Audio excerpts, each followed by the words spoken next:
Hello friends, இன்றைக்கி நம்ம ரொம்பவே டேஸ்டியான பருப்பு குழம்பு எப்படி செய்யறதுன்னு தான் பார்க்க போகிறோம்.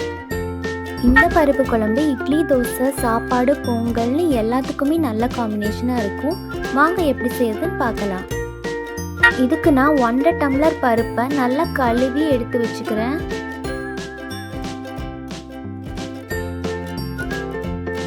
இப்போ இந்த பருப்பு வேகிற அளவுக்கு தண்ணி ஊற்றி வச்சுக்கோங்க. அப்புறம் இதில் 1 டீஸ்பூன் விளக்கெண்ணெய், 1/2 டீஸ்பூன் மஞ்சள்தூள் சேர்த்து நல்லா வேக வச்சுக்கலாம்.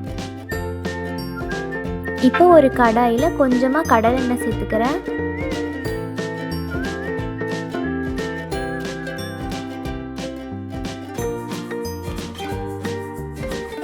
இதில் கொஞ்சமாக கடுகு, 1 டீஸ்பூன் சீரகம் சேர்த்துக்கலாம்.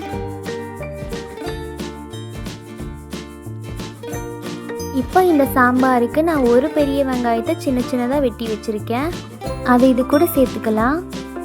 இப்போ நான் ஒரு 8லேருந்து 10 பல் பூண்டை நல்லா இடித்து வச்சுருக்கேன். அதையும் இதில் சேர்த்துக்கலாம். சேர்த்துட்டு நல்லா கலந்து விட்டுக்கோங்க.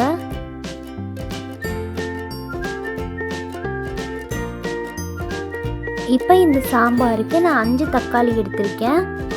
அதை சின்ன சின்னதாக வெட்டி வச்சுருக்கேன். அதை இது கூட சேர்த்துக்கலாம். தக்காளி நல்லா வதங்கி வரக்காக கொஞ்சமாக கல்லுப்பு சேர்த்துக்கோங்க.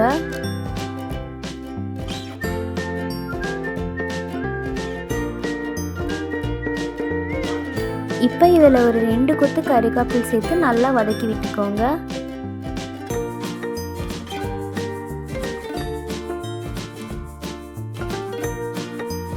இப்போ இதில் மூடி போட்டு வச்சுக்கோங்க, நல்லா வெந்து வரட்டும். இப்போ தக்காளி நல்லா வெந்து வந்துருச்சு. இதில் ஒரு 2 டீஸ்பூன் சாம்பார் தூள் சேர்த்துக்கலாம்.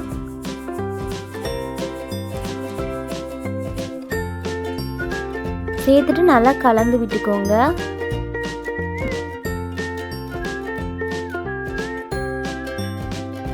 இப்போ நம்ம வேக வச்ச பருப்பு நல்லா வெந்து வந்துருச்சு.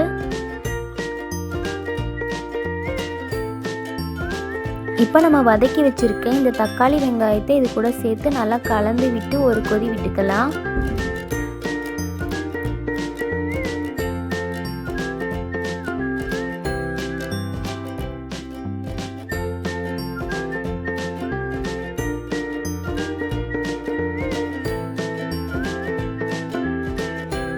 இப்போ இந்த சாம்பார் நல்லா வெந்து வந்துருச்சு.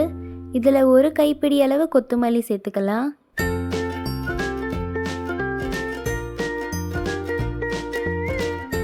மல்லித்தலை சேர்த்து நல்லா கலந்து விட்டுக்கோங்க.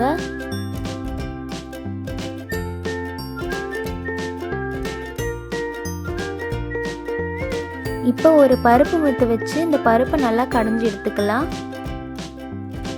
இப்போ இந்த பருப்பு குழம்பு ரெடி ஆயிடுச்சு. கண்டிப்பாக இந்த பருப்பு குழம்பு ட்ரை பண்ணி பார்த்துட்டு எப்படி இருந்துச்சுன்னு கமெண்ட்டில் சொல்லுங்கள். இந்த வீடியோ உங்களுக்கு பிடிச்சிருந்துச்சுன்னா லைக் பண்ணிக்கோங்க. உங்கள் ஃப்ரெண்ட்ஸ் அண்ட் ஃபேமிலி கூட ஷேர் பண்ணிக்கோங்க.